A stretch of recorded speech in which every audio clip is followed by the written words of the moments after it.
Hey everyone, I'm Richard and this is Grey Wizard Gaming, and this is my top 5 strategies for winning Terraforming Mars. Now if you've seen my other video that was also labeled top 5 strategies, that video was really concepts, important concepts. Watch the video. If you're struggling, I think it's very important that you understand those concepts. But somebody pushed back. They were correct. They weren't really strategies so much as principles of how to approach the game. And here is legitimately 5 things you can do as an approach to the game that you can use to score higher, take away points from your opponents, and ultimately win higher or win entirely. Win higher? Score higher or win entirely. So I'm going to get into it. I'm going to try to keep it short and sweet and get you back into the game.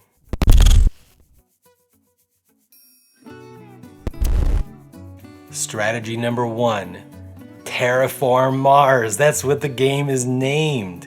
It's in the name. You need to terraform Mars. I know there's a whole bunch of stuff about corporate espionage and stuff, but the people who win reliably, often you will notice that they have a lot of forests, plants, trees on the world. And that's because if you put down a forest, it gives you so many different scoring potentials, right? First of all, you put down the forest, which gives you oxygen, which gives you money every single generation. Then that's 1 point at the end of the game, 1 point for raising the oxygen. Then if you put a city next to it, that's another point for that forest, right? If you manage to get 2 cities, and I'll talk about that later too, but if you get to 2 cities around that same forest, you just got 4 points from that one forest. Forests are good, guys. They are very economical in terms of expenditure of resources to get points. So you really want to fixate in general on forests, which is not to say you can't win other ways. But a lot of times when you win those other ways, it's actually because of a failure on the opponent's part of fixating on terraforming Mars. If you guys are all building engines, then who knows who's going to win. But the forests are good. Obviously, cities are a good way to double up those points, double up those expenditures. So you need a balance of cities, generally probably 1-to-3 ratio, 1-to-4 ratio, somewhere around there. But if you do it now, the other advantage of, say, focusing on plant production, which allows you to more easily put down forests, is while the people who are fixating on heat at the end of the game, unless they're Helios or somebody, they have nothing to do with that excess heat. On the other hand, if you max out plant production somehow, then even after oxygen is maxed out, you are continuing to get victory points because the name of the game is Terraforming Mars, so that's what you get scores for.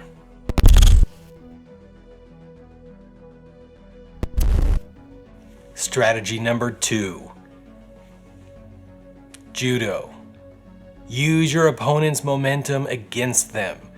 And I did say opponents. A lot of you and myself enjoy Terraforming Mars so much because it allows you to do abstract the fact that you're actually playing a competitive game and just kind of have fun. However, when I'm getting ornery and I actually want to win the game, I keep in mind these guys are opponents and I'm going to do everything I can to outscore them. So you have to think that way if you want to win. If you don't care, that's fine. But Judo, they put down a bunch of forests, put down a city on the other side. you're going to get points, especially especially if you can predict where they need to put something, where they need to put forests. It's a great way to leverage their energy against them. Sure, they can put down a forest, but you're going to get a point too. And that's important. You've just stolen away some of their momentum. All right. You can also, and this is a huge part of my personal strategy, is to always keep my eye on the various terraforming tracks. If you're playing with Venus, that includes that as well. Keep an eye on it, and when somebody gets close to, say the heat production on the temperature track to the heat production off of the oxygen track, Venus has a couple things. When people get close to that point, that's when you want to push everything to get it, because it makes it so much more resource efficient. Now, I have been known to intentionally save certain projects that give you bursts, say 2 temperature boosts, and outright steal the ocean tile, for example, because they're like, oh, they're safe. But then I boost my temperature 3 points, get the ocean, and that just gave me 4 terraforming rating. So you really, really want your opponents to get close, but then you use their energy to get you across that finish line.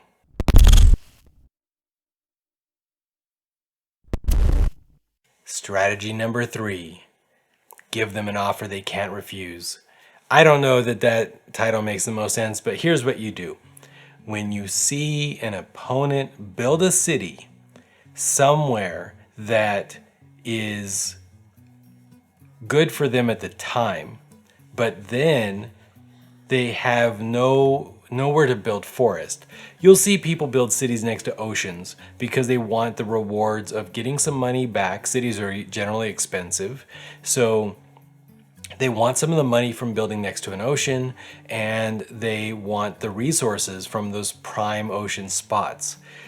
But then they don't have as many options to build forest for extra victory points, and a city without forest is, well, it's not worth anything. So if you build your city in the right place, then you will be able to understand or leverage the fact that they are going to build a forest at some point. Meanwhile, you have the whole back half of your city. Build forests over there. Build another city nearby, and then build forests in between them. Things like that. But meanwhile, their city is a waste, and so you took away some of their energy.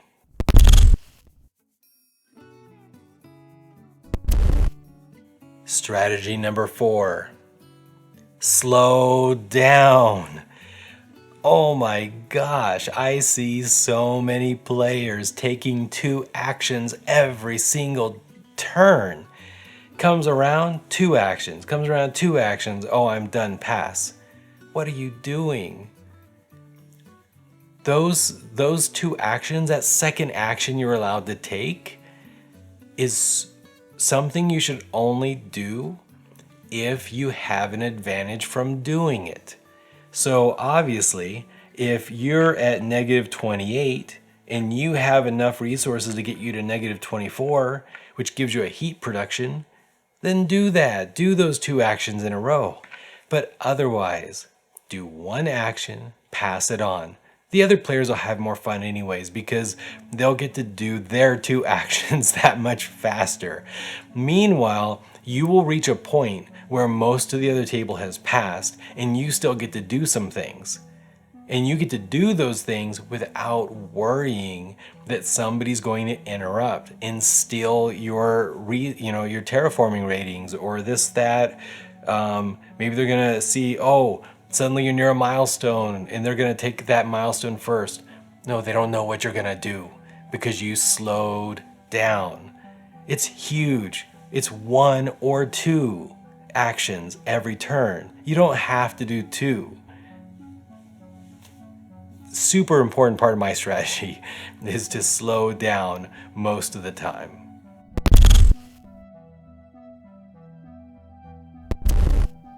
Strategy number 5. End the game on your terms. You can do it. People are often surprised at how quickly you can end the game, in the last chapter of the game, the last 25% of the game. If you really want to, you should have enough momentum that you can just finish off the game. And people will be like, that's madness, like you've built up this engine. No, you built up the engine in case it was in your best interests to do your engine.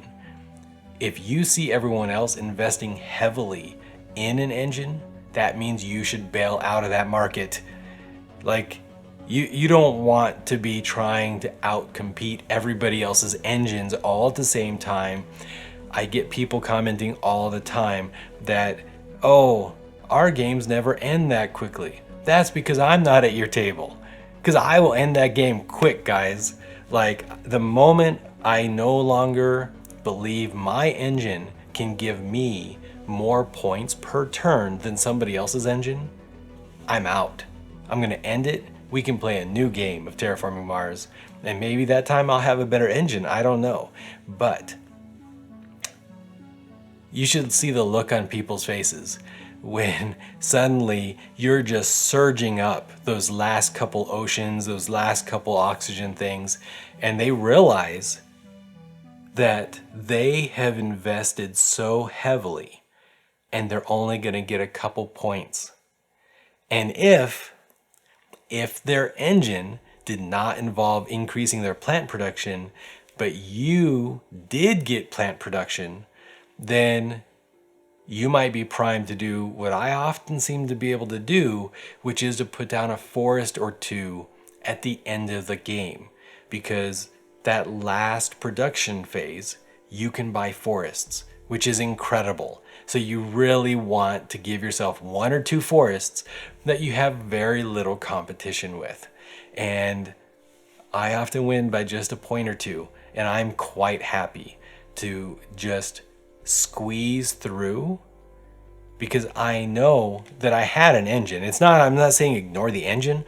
I'm saying that I saw how things were going, and the reason why my engine isn't as strong as theirs is because I got the points now, and they were hoping to get way more points than me later. Okay, that's fine. There won't be any later. So huge aspect of the game. All right, that is my 5 strategies of terraforming Mars. So what I want to know from you guys is, what is your strategies? You guys will like comment and share things like, yeah, I agree or I disagree or whatever. Share strategies, because Terraforming Mars is a very interesting game from the component that you've got this giant deck of cards, and every game feels so different. I got so excited just setting up these two generations, and I actually, even though you guys don't care probably, but I started filling in what they get for the prelude cards that I pulled out, and I was like, I want to play with this totally random combination of prelude cards and corporations. And the game is so different, and how can you plan for that? Well, you can't. So that's why these strategies are very reliable in terms of what you can do to get more points or to rob your opponents of their points. But somebody said, well, maybe just, deal out a thing and then do a video where as you're playing, you talk through why are you doing what you're doing. And I plan, it's a great idea. I plan on doing it soon. But it's going to be so specific. And I suppose if I do like 4 or 5 of these videos, and somebody actually watches all of them, they'll have the benefit of their perspective, and they'll have the benefit of my perspective, and they'll probably be like, yeah, Richard's, right on this, this, and this. And maybe this other thing that Richard said is like, that really has like no effect on his thing, or even it's a negative. Maybe it's a false idea, and then you can post comments. It'll be super cool. But I want more big strategies that are useful for the entire game, despite the fact that the game is so different every single time. All right, with that, I'm gonna end the video here because I'm really trying to keep these a little bit shorter. And yeah, I have some big news, I think, probably next week. So we'll see. All right, thanks guys. Bye.